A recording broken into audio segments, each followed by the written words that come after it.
Salve pessoal, como vocês estão? Hoje, no nosso episódio do Papo de Escola, a gente vai falar sobre um tema que vocês pediram muito, é um tema muito relevante, que a gente ainda encontra uma série de lacunas na nossa formação enquanto professores. Vamos falar sobre atendimento educacional especializado com uma grande convidada, professora Patrícia, minha colega de atuação no CAP da UERJ, e pessoa que eu tenho uma extrema admiração pela riqueza de saberes e práticas que possui sobre esse tema. Não é não, professor Guilherme? Pois é, Pedro. Olá, pessoal que está nos assistindo. Hoje a gente tem um prazer enorme de receber a professora Patrícia, uma pessoa estudiosa no tema, que tem mergulhado aí durante um bom tempo sobre a temática, vem nos ajudar um pouquinho aqui a entender um pouquinho mais. Hoje nós não temos a companhia da Grazi por alguns compromissos a fazeres escolares, mas ela está lá firme e forte nos bastidores e nos próximos episódios também colaborando com a gente. Para quem não conhece o Papo de Escola, pode acessar nossos canais no Instagram, YouTube, TikTok, Spotify, para acompanhar um pouquinho nossas entrevistas, materiais divulgados, sempre em diálogos importantes aí com temáticas da educação brasileira e com o chão da escola. Então, inicialmente, eu gostaria muito de agradecer a presença da Patrícia no Papo de Escola. Seja muito bem-vinda.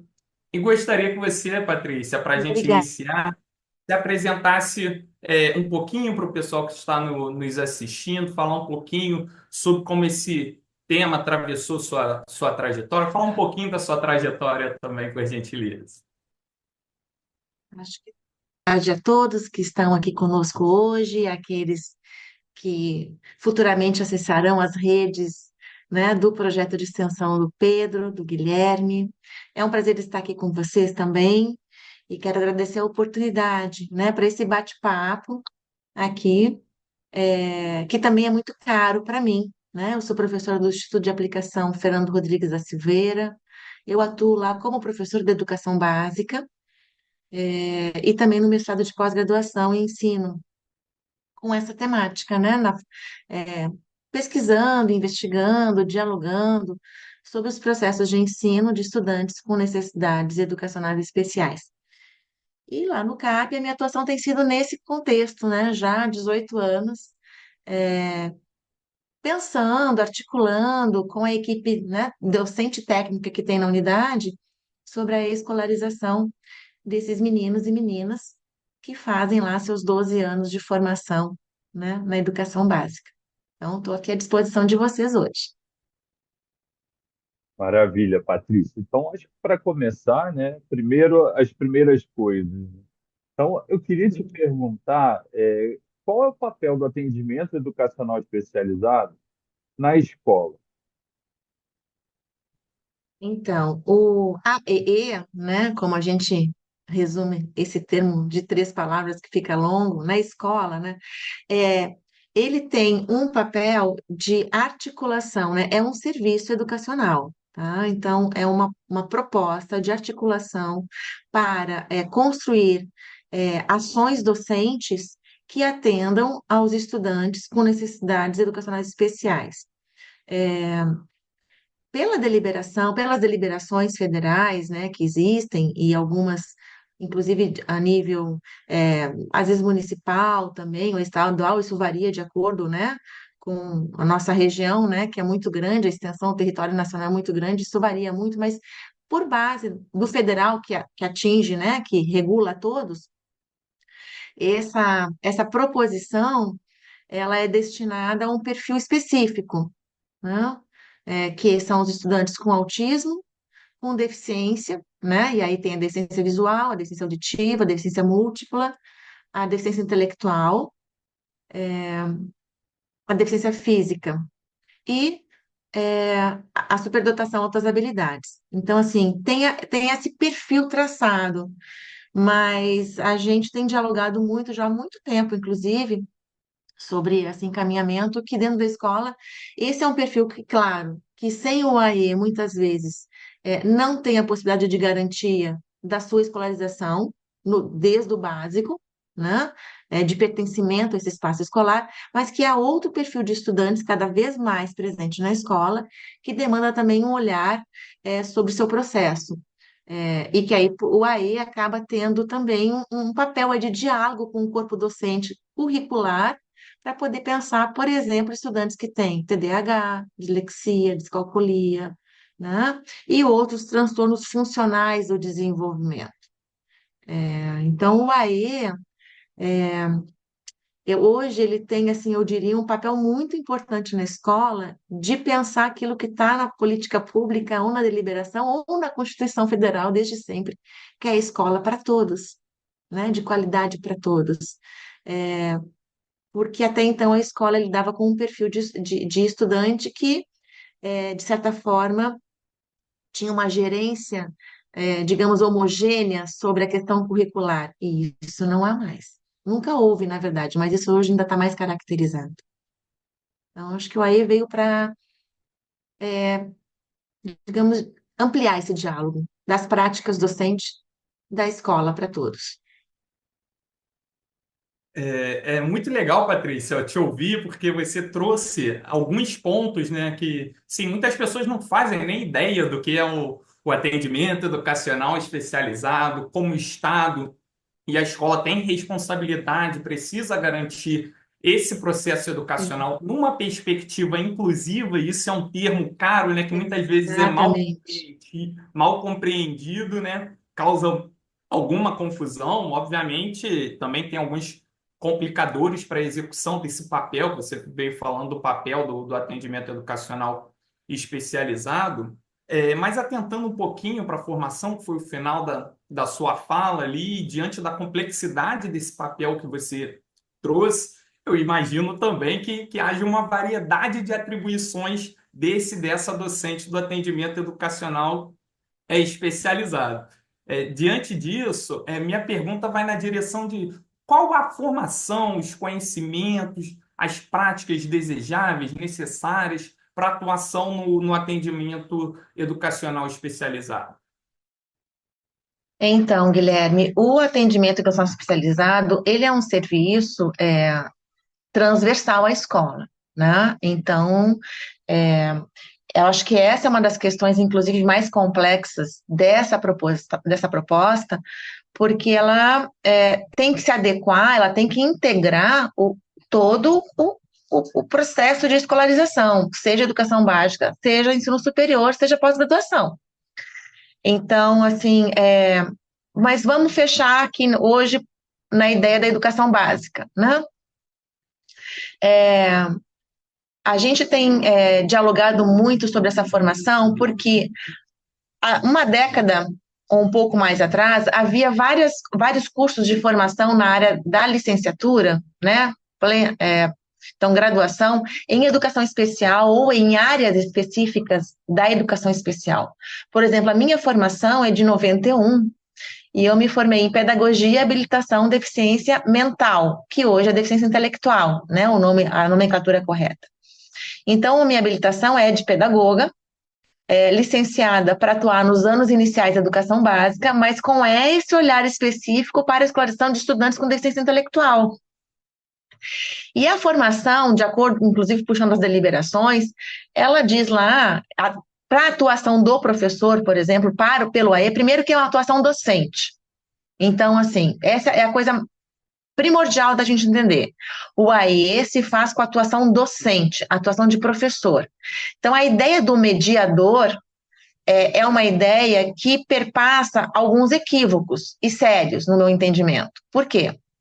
Porque mediador, né, a mediação, ela é feita por elementos que podem ser um recurso humano, como pode ser um objeto didático, como pode ser um ambiente bem estruturado. Então, esses elementos medeiam o processo do estudante, de uma forma qualificada ou não. Mas, especialmente falando do recurso que estrutura, inclusive o ambiente, inclusive o material didático, que é o recurso humano, a gente tem que pensar que é um professor. Por quê? É um processo de ensino. Quem ensina? Professor. Então, a gente não está falando do AE, de uma atuação de um profissional que é cuidador, que é recreacionista, que é qualquer outro terapeuta ocupacional. Não que esses profissionais não tenham o seu papel de atuação no perfil de desenvolvimento desse sujeito. Tem, mas no âmbito da escola, o perfil é docente. Então, quem é o mediador do João, que está na minha turma, que tem necessidade educacional especial? Assim, o mediador sou eu, que sou do AE, e você também, Guilherme, que é professor da disciplina X. Porque ambos medeiam aquele espaço. E que formação é essa que atende? Então, para o AE, tem o professor que atende, né, especificamente pelo AE numa escola, e aí alguns senões, que eu não vou entrar em detalhes, depois se vocês quiserem a gente conversa sobre isso, da atuação do professor, porque é uma atuação que tem que ser articulada com o professor da disciplina. O professor do AE não faz a escolarização do estudante sozinho na escola. O estudante não é do AEE, o estudante tem a matrícula na escola. Então, esse estudante tem que ser visto, pensado em seu processo de ensino, em seu currículo, em sua avaliação, pelos professores que atuam naquele currículo, naquela escola. Então, a formação desse professor, a princípio, é pedagogia, mas a gente tem visto pedagogia com cursos de especialização em alguma área da educação especial. Ou, hoje em dia, nós temos a Universidade de São Carlos e a Universidade de Santa Maria, com cursos presenciais para formação específica na área de educação especial, na perspectiva da inclusão escolar. E temos, mais recentemente, um curso de EAD, de licenciatura e também de especialização na Federal Rural do Rio de Janeiro, também na área. Especialização, a nível de extensão, de pós-graduação lato sensu, estricto sensu, tem vários, mas graduação, com a política de inclusão, vários cursos foram, porque se entendeu que a formação tinha que se dar para todas as licenciaturas, né, que lidam com a educação básica. Só que a disciplina de educação especial, na perspectiva de educação inclusiva, por exemplo, ou dê o nome que você quiser, a disciplina que pensava os processos escolares desses sujeitos, público-alvo da educação especial na escola regular, ela é eletiva, não é obrigatória. A Libras mesmo se tornou obrigatória recentemente. E não é todo curso que tem isso para o licenciando. Então, eu parto do pressuposto, e nas discussões que a gente tem feito, que, primeiro, a formação tem que contemplar a didática de ensino sobre a área da educação básica. Saber ensinar sobre a área da educação básica. É claro que o professor do AE não vai saber química, física, biologia, matemática, desenho, literatura, inglês, espanhol, né? O CAP, por exemplo, tem no seu currículo, a partir do 6º ano, 13 disciplinas. Eu não tenho condições, como eu sou professora do AE lá, eu não tenho condições de saber das 13 disciplinas. Mas eu, como professora do AE, e diante da didática de ensino, por isso que eu digo que tem que saber da didática de ensino, a formação tem que contemplar isso, eu tenho condições de dialogar com você ou com o Pedro, por exemplo. Então, como é que a gente vai trabalhar aquela atividade que tem um circuito para o estudante fazer, mas ele é cadeirante? Como é que a gente vai pensar isso, Pedro? Como é que a gente vai pensar o circuito? Vamos alterar aqui, vamos modificar ali. A gente consegue fazer um circuito que todos façam, inclusive esse menino que é cadeirante? Incluindo as habilidades, os objetivos educacionais previstos para aquela atividade da área de educação física? Então, esse é o papel, e é nesse contexto que a formação tem que caminhar. Então, assim, hoje em dia, a gente tem visto professores de disciplinas diversas, das especialidades diversas, né, geografia, história, matemática, letras, que têm buscado especializações na área de educação especial, para entender um pouco dessa didática de ensino, ou, né, eu, no caso, uma professora do AE, buscar, né, conhecimentos sobre a didática de ensino da matemática, da geografia. Então, como é que eu trabalho cartografia? Como é que eu posso usar recursos? Como é que eu vou trabalhar física em termos de alguns conceitos? Eu tenho como trabalhar isso a partir de uma imagem, de um esquema, de um mapa de ideias? Então, essa é a articulação. Então, a formação, ela ainda é uma coisa muito aberta, eu diria, mas que precisa ainda ser melhor sistematizada para que, de fato, minimamente, quem vai trabalhar com a educação básica, ou seja, as licenciaturas, tenham aí um rol mínimo de conhecimentos não que se saia preparado da licenciatura, mas pelo menos ter um direcionamento para saber por onde começar. E aí, então, desenhar esse processo escolar com a equipe docente que está lá. Muito legal, Patrícia. A sua fala me tocou em dois pontos específicos, né? Primeiro, acho que a formação inicial, né? Essa articulação desses saberes, tanto no formato de disciplinas, quanto como um eixo que deveria perpassar toda a formação no contexto das licenciaturas, né? Que aí, talvez a gente teria algo um pouco mais qualificado nesse sentido, do que se espera da atuação desse professor, não só do AE, mas de qualquer disciplina do ensino básico.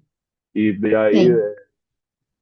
quando a gente olha, por exemplo, para a educação física, no meu doutorado eu estudei a formação inicial em educação física, a gente vai notar que questões até anteriores sequer foram resolvidas. Então, até hoje a gente tem algumas disciplinas que a prova, para você passar em fundamentos do handebol ou fundamentos de qualquer outro esporte, a prova é que o licenciando exerça com eficiência aquele esporte.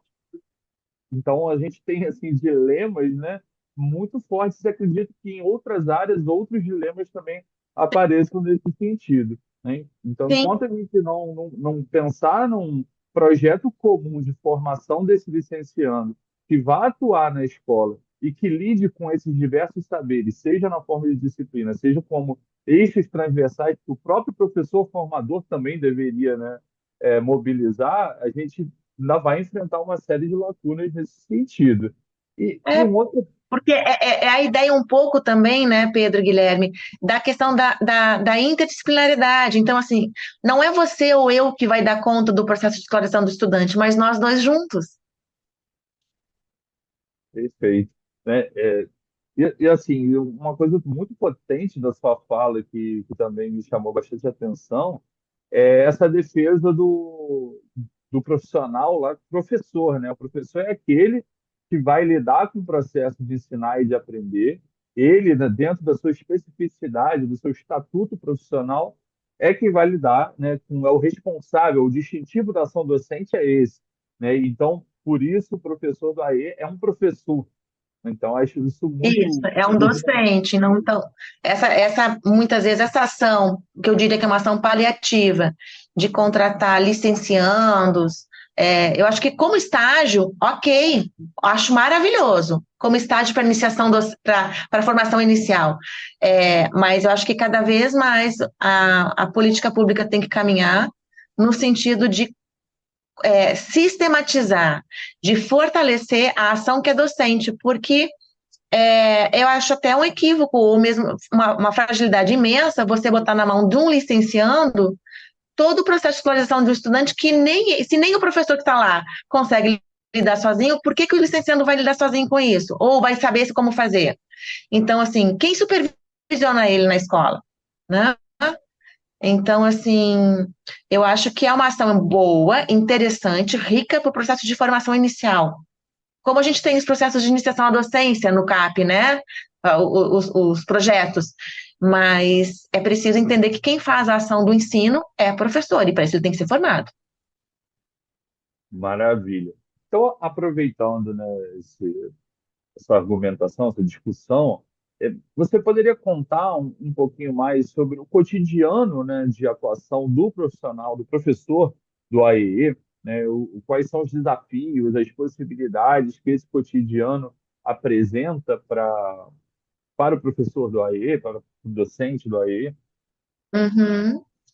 Então, eu acho que um dos grandes desafios é justamente você ter um arranjo escolar, uma estrutura escolar que garanta a articulação desses saberes, como você bem disse. Porque na grande maioria das realidades, os contextos escolares que a gente tem no Brasil, mas não só no Brasil, mas vamos falar do Brasil. O AE se dá prioritariamente na sala de recursos multifuncional no contraturno da matrícula do estudante. Tá? E aí, como é que esse estudante, se eu, do professor do AE, estou no contraturno, ele está de manhã com você lá na sua aula, Pedro, da educação física, mas eu estou com ele de tarde. Em que momento a gente consegue observar o perfil da aprendizagem do estudante para atuar sobre o ensino do estudante? Eu sozinha na minha sala e você sozinha lá na sua sala lá com a turma. E outra, ele na turma tem um perfil, ele sozinho para, eu com ele comigo é outro. Então, assim, eu acho esse para mim é o desafio maior, porque a nossa estrutura escolar não propicia essa articulação de saberes docentes para o ensino desse estudante e de todos os estudantes. Os tempos são curtos, eu quero dizer, não há tempo para discussão pedagógica muitas vezes nas escolas, não há tempo para os professores dialogarem sobre os processos que elaboram sobre os estudantes, sobre os mesmos estudantes. Então, constituir uma cultura de atuação docente colaborativa é o maior desafio hoje. Porque, em se tratando de perspectiva de inclusão escolar, a gente entende que ela se caracteriza, ou ela começa a se firmar quando, para além do acesso à escola e de permanecer na escola, ele tem o aprendizado dentro da escola. Então, esse é um tripé mundialmente disseminado, que para se definir inclusão escolar tem que ter esses 3 elementos: acesso, participação e aprendizagem. Se você tem só o acesso e participação, está ali presente, você vai garantir no máximo, e ainda de forma muito frágil, uma inclusão social, mas não aprendizagem. Escola trata de aprendizagem. Ela pode socializar e deve, mas ela não tem o cunho de socialização em primeira instância. Então, ela tem cunho de desenvolvimento de conhecimentos culturalmente acumulados pela sociedade, que são trabalhados pelo currículo escolar. Então, como que a gente pensa esse currículo escolar para o estudante? Se eu estou na minha sala de aula à tarde e você está de manhã lá com toda a turma. Se eu não conheço o perfil da turma, se eu não conheço o teu perfil de atuação com a turma e com o estudante. E, na grande maioria do perfil estudantil que a gente tem hoje na escola, para generalizar uma estratégia, por exemplo, ainda que ele esteja no contraturno comigo, o estudante, aí eu trabalho com ele lá, dinâmica, vamos pegar o exemplo do menino na cadeira de rodas, dele fazer o circuito com você, eu replico o circuito que você fez na turma lá de uma tarde comigo, vamos lá, vamos pensar como é que você pode fazer. Às vezes, mas a grande maioria, às vezes não, a grande maioria não consegue generalizar essa estratégia, ou seja, sair da tarde, que estava comigo lá, ele fez tudo. E lá com você dá uma orientação, uma solicitação verbal para todo mundo e ele sai fazendo o que você pediu. Se não tem uma mediação ali na hora, individualizada, às vezes direcionada a ele, seja por você ou pelo professor do AE, naquele contexto da turma, no momento em que a turma vivencia a situação, ele fica de fora.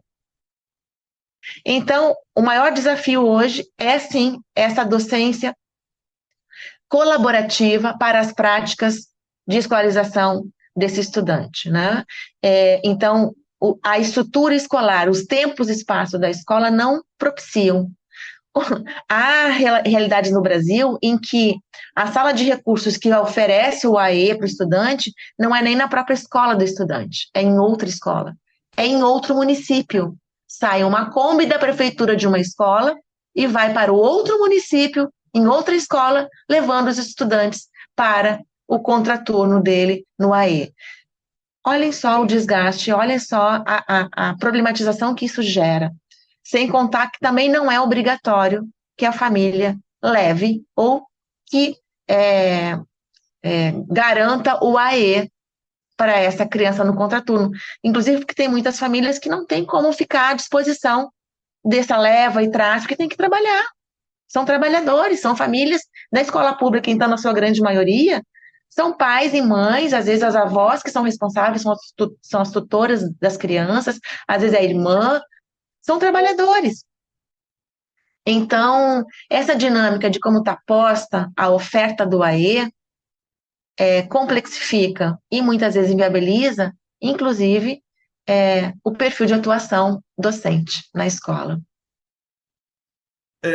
Patrícia, você tocou em alguns pontos que me chamaram bastante atenção, assim, me corrija se eu estiver errado, mas eu acho que você tocou em pontos chaves assim para a gente entender aqui, porque você usou ali atrás o exemplo do uso de licenciandos, por exemplo, para esse atendimento educacional especializado. Então, e também você enfatizou a importância disso, mas acompanhado por um professor também orientador ali, falou como é difícil para o próprio professor. Então, muitas vezes essas políticas, esse uso do licenciando também é um processo de desvalorização ali do espaço escolar, do processo de ensino, porque torna mais barato, precisa de menos profissionais para aquele espaço. Você citou a questão do tempo curto, porque a gente está falando dessa necessidade. Você falou em projetos, em parcerias, e a gente já teve, inclusive, um episódio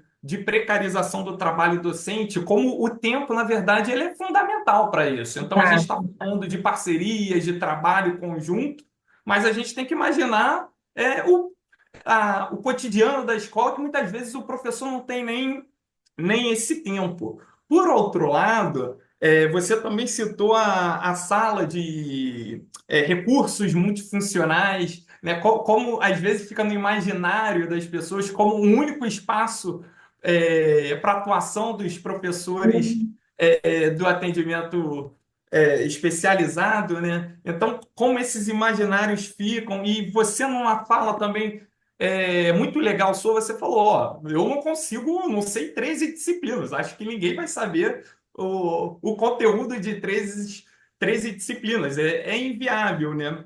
Então, como essa questão do ensino, aí estava muito presente na sua fala, essa noção de ensino colaborativo, apareceu muito na sua fala, eu penso também nessa quebra de barreira, né, do professor, muitas vezes, aí eu me vendo, atuei muito tempo no IFRJ, como às vezes ficava receoso, nossa, eu tenho que ir lá para entender melhor, vai ter alguém na minha sala vendo. Então, eu queria que você falasse um pouquinho mais da importância desse diálogo entre o professor, a professora do AEE e os demais docentes, que a gente chama ali do núcleo comum, né? Uhum. Então, você trouxe agora, Guilherme, um termo, né, que na verdade denomina uma proposta, né, de como estruturar esse trabalho, né, o ensino colaborativo. É, eu até então não havia trazido aqui nesse diálogo hoje, porque, enfim, a perspectiva do AE, nacional, ela não traz essa denominação clara, mas tem uma deliberação, um decreto-lei, lá de 2009, se eu não me engano, que fala que o professor tem que atuar de forma colaborativa com os professores da disciplina. Aí a gente se pergunta, como é que eu vou atuar de forma colaborativa se o Guilherme está de manhã e eu estou de tarde? Se a gente não tem reunião de planejamento toda semana, uma vez por mês quando tem, mas o menino está lá toda semana, todo dia com você. E duas vezes, talvez, no perfil da sala de recursos no contraturno, às vezes, dependendo de quantos são, para aquela escola, é uma vez por semana, duas vezes por semana, por 50 minutos, dois tempos, aí. E o que a gente percebeu, Guilherme? Essa é a proposição de trabalho que a gente tem tentado desenvolver como um colégio de aplicação, que é o CAP, né, da UERJ. Então, uma prática, uma aplicação de uma prática para a gente pensar algo que seja mais efetivo, né? Ou seja, uma inclusão que, de fato, se não esteja dado, mas que pelo menos comece a se encaminhar. Então, a proposta do ensino colaborativo é uma proposta que tem referencial vasto na literatura nacional, inclusive já, ela não é uma referência nacional, mas já tem, tá? Qualquer revista pública, de periódico nacional que você acesse, a Revista Brasileira de Educação Especial, que é da Associação de Pesquisadores, né, em Educação Especial, ou a Revista de Educação Especial, que é de Santa Maria, e outras revistas que tem de educação, a Êxitos, que é lá de cima do Nordeste, a Linhas, que é da UDESC de Santa Catarina. Tem vários artigos falando sobre essa proposição, essa forma de estruturar a ação docente em sala de aula, onde tem dois docentes. Então, a ideia que é associada da bidocência, né? da coparticipação. Então, não é ninguém olhando a sua prática, é alguém praticando com você. Não é para supervisionar o meu trabalho ou o seu. Então, é alguém que vai para atuar com você, é uma corregência. É uma corresponsabilização do processo naquele momento da aula, sobre o conteúdo, sobre as atividades, sobre o manejo da sala de aula dos estudantes. Então, a gente tem observado o que isso de fato é uma proposta, que essa de fato é uma proposta que traz aí algumas perspectivas positivas quando se pensa na escolarização desses estudantes, quando se pensa na atuação, no perfil da atuação do AE na educação básica. É claro que não é algo fácil de se dar, porque como você bem disse, né, na sua fala, às vezes ela é muitas vezes entendida como alguém que vem para olhar a prática do professor que está lá. Assim, não, eu não sou supervisor de ninguém. Eu sou uma professora como você, e eu estou lá para a gente atuar juntos. Mas até que isso seja entendido, se cria aí alguns mitos, eu diria, né, alguns receios. Porque o perfil da escola sempre foi e ainda é daquele um professor para uma turma. Fechou a porta, a turma é minha. E o ano que vem a turma é sua. Mas a turma é da escola, não é minha nem sua. Né? E a gente fala de um projeto de escola cidadã, democrática, laica, que construa conhecimentos culturais e críticos, mas cada um atua ainda disciplinarmente, cada um na sua disciplina, e o estudante fica no meio disso tudo. E aí pensem o estudante que tem uma especificidade para lidar com esses conceitos e conhecimentos. Fica mais complexo ainda. Então, a proposta de uma ação colaborativa entre docentes, a gente entende como a defesa hoje, atual, não temos outra no momento, mas então por isso que eu digo que hoje é a que a gente tem, que mais nos traz perspectivas de eficácia sobre a ideia de escolarização para todos. Tá? E aí, essa proposta sugere justamente uma estrutura a qual a escola não está preparada, mais recursos humanos, né? Porque aonde houver um estudante, na turma em que houver um estudante com uma necessidade de educação especial que demande individualização, adequação de currículo, adequação de instrumentos, precisa ter um professor lá que dialogue com você sobre sua disciplina para aquele estudante. Então, não é no contraturno apenas. Não que não possa acontecer atividades no contraturno de enriquecimento, de ampliação, de que você possa ter tempo maior para o estudante poder lidar com uma atividade que no tempo da sala de aula não deu, mas não restringir. Inclusive, a gente se apegou para poder estruturar essa proposta dentro do CAP, na ideia que a legislação diz que é prioritariamente no contraturno. Então, a gente não nega a proposição do contraturno, mas a gente não fecha na ideia do contraturno. Entendem? Porque aonde a demanda escolar do estudante é maior? É na sala de aula onde ele está com 20, com 30, com 45. E ele está sozinho lá e um professor para 30, para 45, para 20, que seja. Né? A gente tem no CAP as disciplinas do currículo de artes, educação física, música, teatro, que são 15, que são 15 em cada grupo, né, Pedro? E já é uma complexidade. Imagina 20, 25, 30, a gente tem turmas, às vezes, em educação básica, com 45 estudantes no ensino médio. Então, assim, aonde que fica a garantia desse menino e dessa menina lá para sua escolarização? Aonde que fica a garantia desse professor e dessa professora de ter possibilidades para sua prática docente? Então, nenhuma nem outra ficam garantidas, ficam extremamente fragilizadas. Então, a gente precisa avançar nessa discussão e para além da discussão, que é da ação, então, além da questão executiva, a gente tem um rol executivo, um rol legislativo brasileiro muito rico enquanto política pública. A nossa política pública é muito bem posta e é reconhecida internacionalmente, inclusive.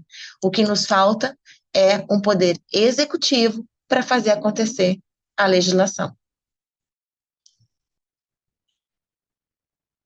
Poxa, muito Não sei legal. se respondi, Pedro, se respondi, Guilherme. Tomem aí a palavra e sigam com o que vocês acharem necessário.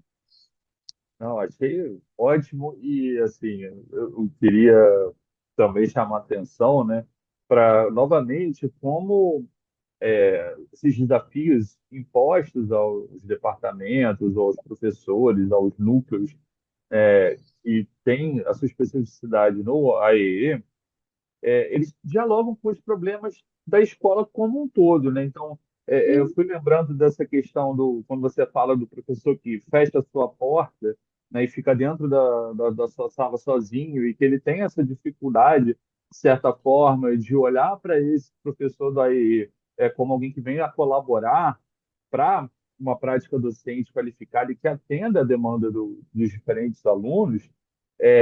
Me lembrou muito o conceito de duas autoras norte-americanas, a Cochran Smith e a Lytle, que falam sobre a necessidade de desprivatizar as práticas, né? Ou seja, tornar Uhum. essa prática fechada, que não dialoga, que não faz parte de um planejamento colaborativo, que dialogue com o projeto político-pedagógico da escola, né? E desprivatizar essas práticas no sentido de abrir para os dilemas, para os desafios, mas também para as possibilidades, para aquilo que pode ser, sobretudo, construído colaborativamente.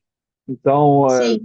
como tanto você quanto o Guilherme retomou, né, sobre a questão da precarização docente, é uma educação dita de qualidade, é um termo polissêmico, né, mas a gente, numa compreensão de educação de qualidade que não tem tempo, ou que o professor não tem tempo, e essas demandas elas vão cada vez mais sendo difíceis de lidar, né? Mas, ao mesmo tempo, a gente não pode nos furtar a atender esses alunos que, por direito, têm Sim, essa. mas a escola não vai fechar para a gente se formar.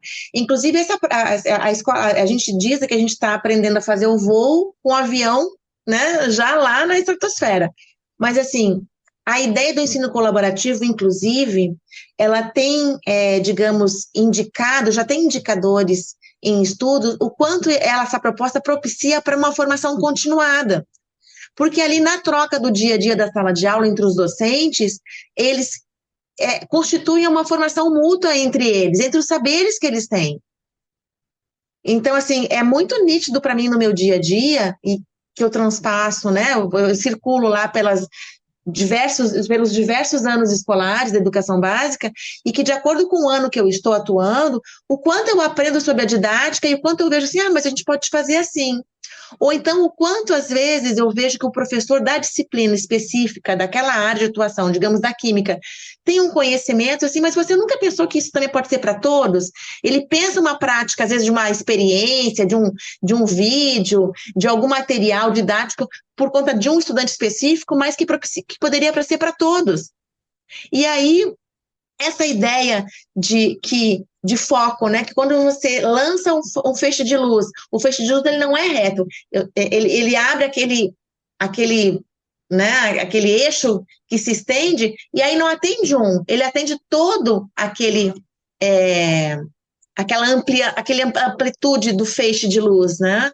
Então, assim, não tem como negar que a gente tem um desafio posto, sim, da escola, na estrutura que ela é dada, né, seriada, com os tempos que são cerceados, de um currículo pesado, ainda muito meritocrático, ainda muito seletista no sentido dos instrumentos de avaliação, mas também eu tenho que dizer que na medida em que a gente vai fazendo essas incursões, a gente vai se propiciando, eu acho que é muito no trabalho é um trabalho de se dispor, no sentido que não há um saber maior, nem primeiro.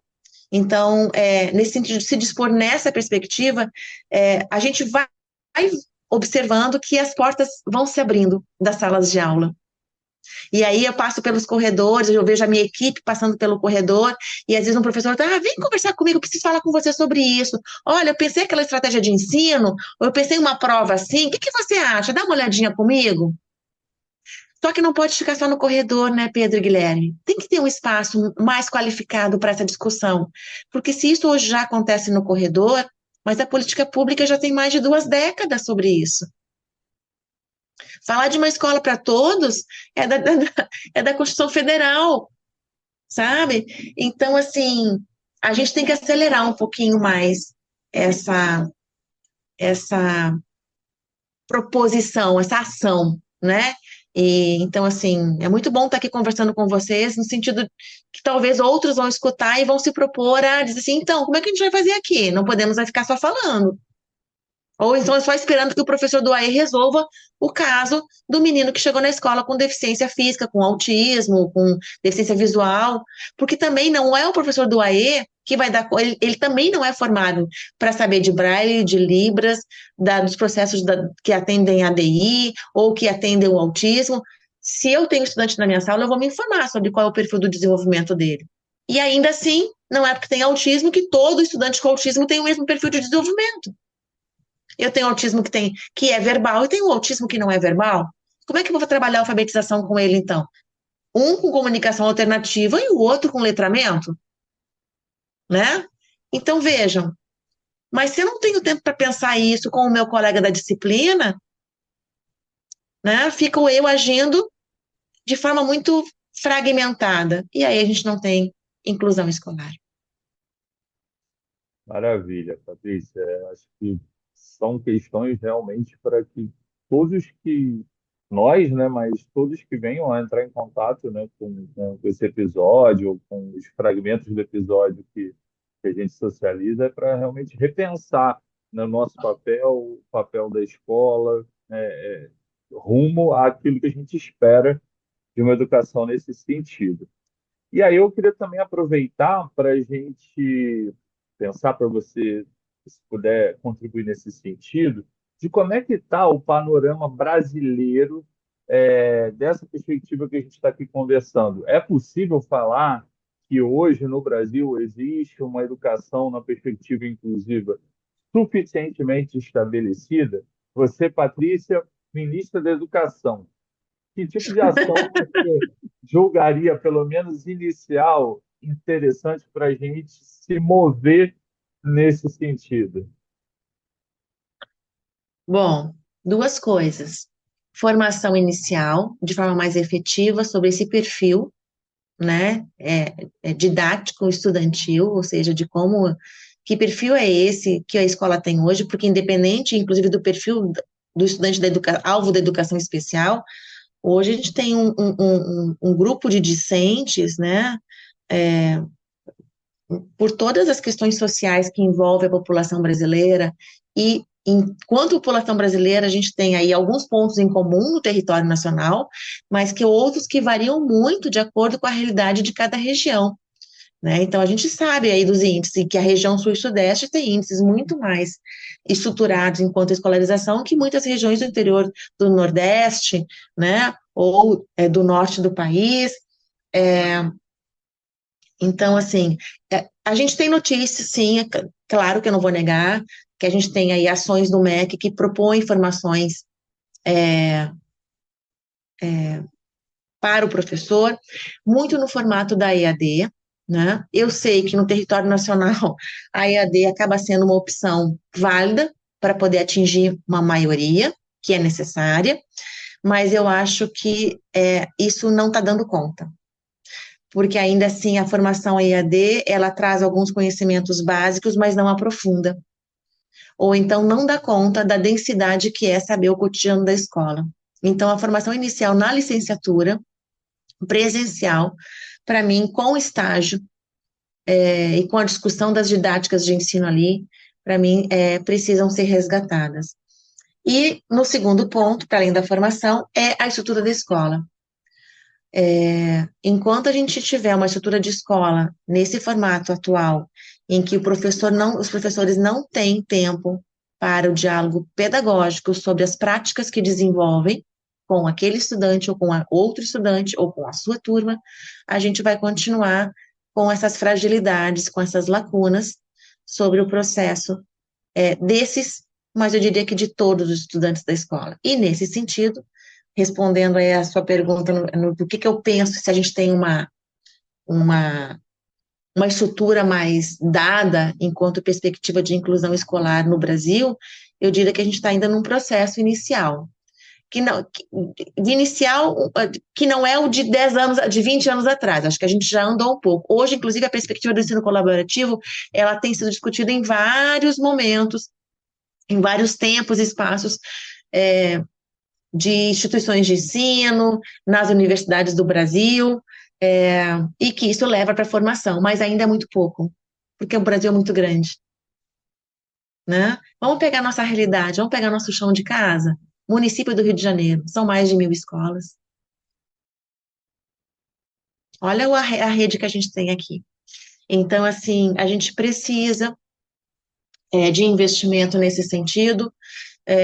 Não tenho a menor ideia, mas eu sei que, com certeza, a política pública se faz com recorte econômico, né? E eu acho que esse é um nó diante da realidade nacional que a gente tem, porque o território é grande, a demanda é posta, é real, mas o investimento não atende a ambos.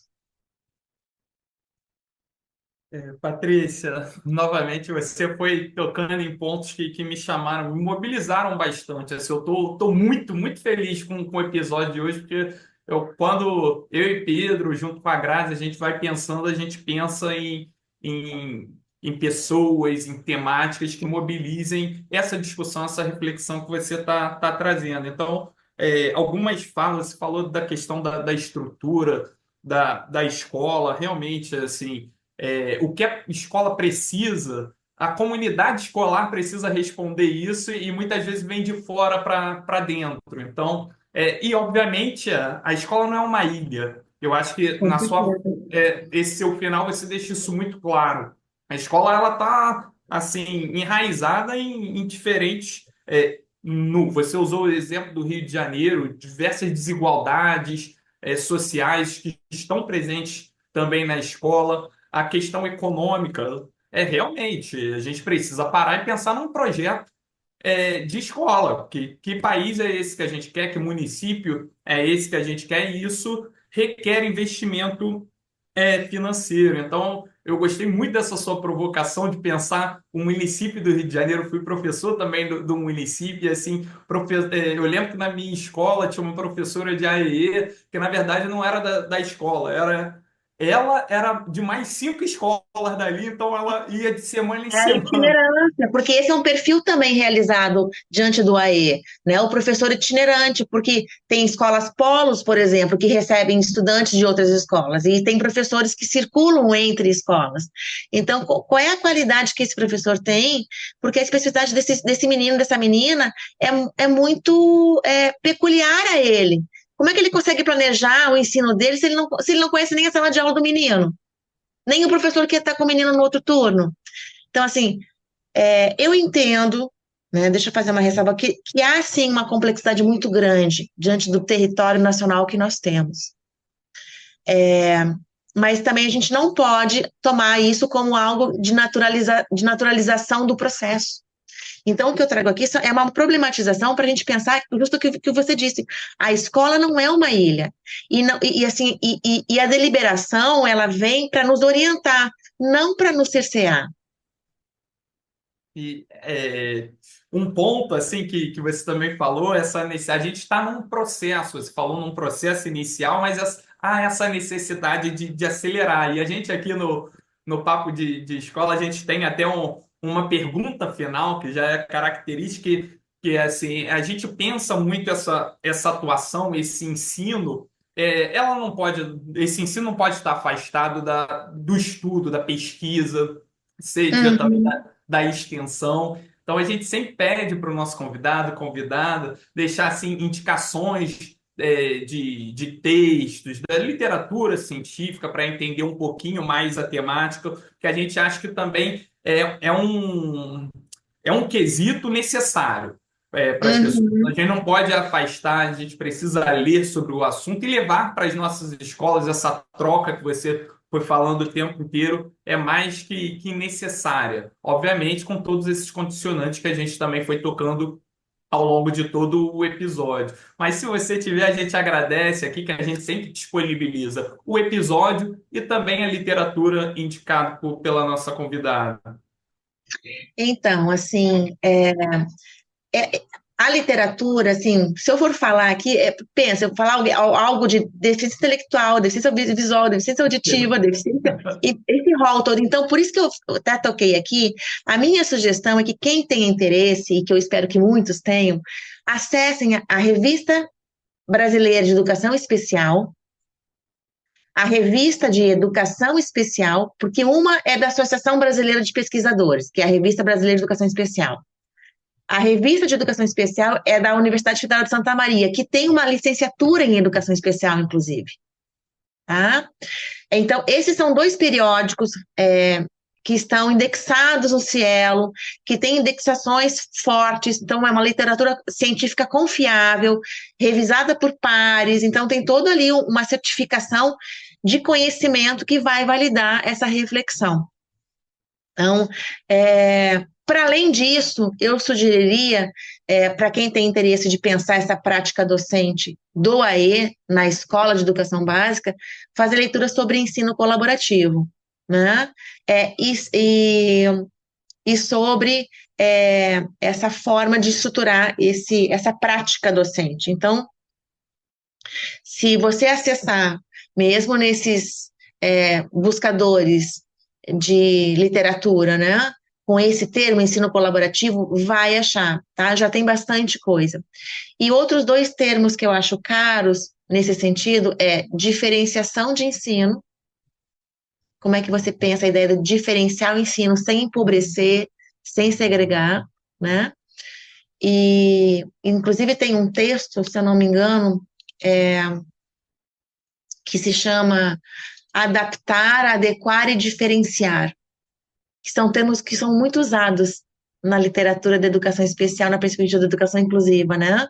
Então, assim, a gente ouve o professor falando assim, vamos fazer adequação da atividade, adequação da prova, adequação do conteúdo. Mas o que é isso? Porque não pode ser algo que empobreça ou que desmereça a capacidade, a possibilidade de desenvolvimento do estudante. Não é porque ele tem DI que ele não pode fazer um cálculo com abstração, por exemplo.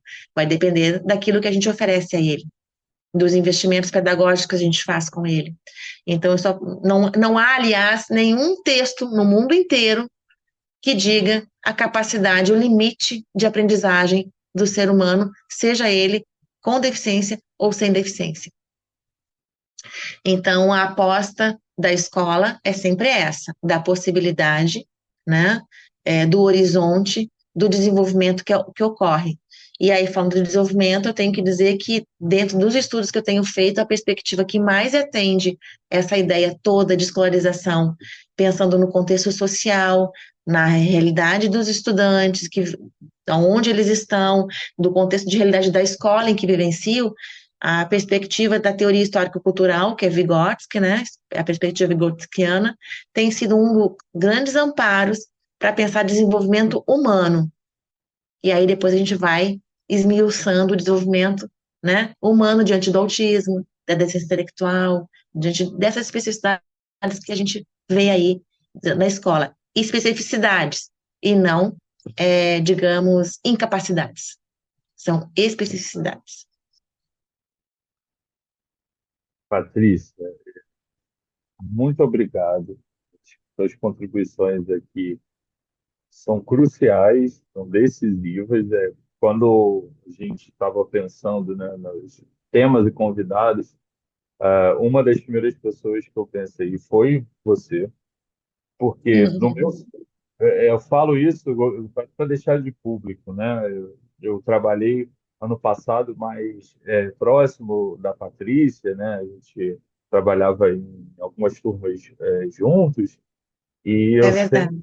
eu sempre falava, chegava em casa assim, falava com a minha esposa, caramba, hoje eu aprendi uma série de coisas que você, na sua própria prática ali, deixava ver e me formava, às vezes, sem nem saber, mas, assim, eu certamente, se me perguntasse, três professoras, referências do Instituto de Aplicação da UERJ, Patrícia seria, com certeza, um nome que, para mim, estaria ali, porque realmente eu tenho muita admiração pelo seu trabalho, pela sua competência, pela sua forma de lidar com os alunos. Assim, acho que isso é consenso, pelo menos, entre as pessoas, né, com quem eu transito lá no Instituto de Aplicação. Então, eu queria te agradecer muito. Queria passar a palavra para você fazer seu encerramento e depois o professor Guilherme finaliza o episódio.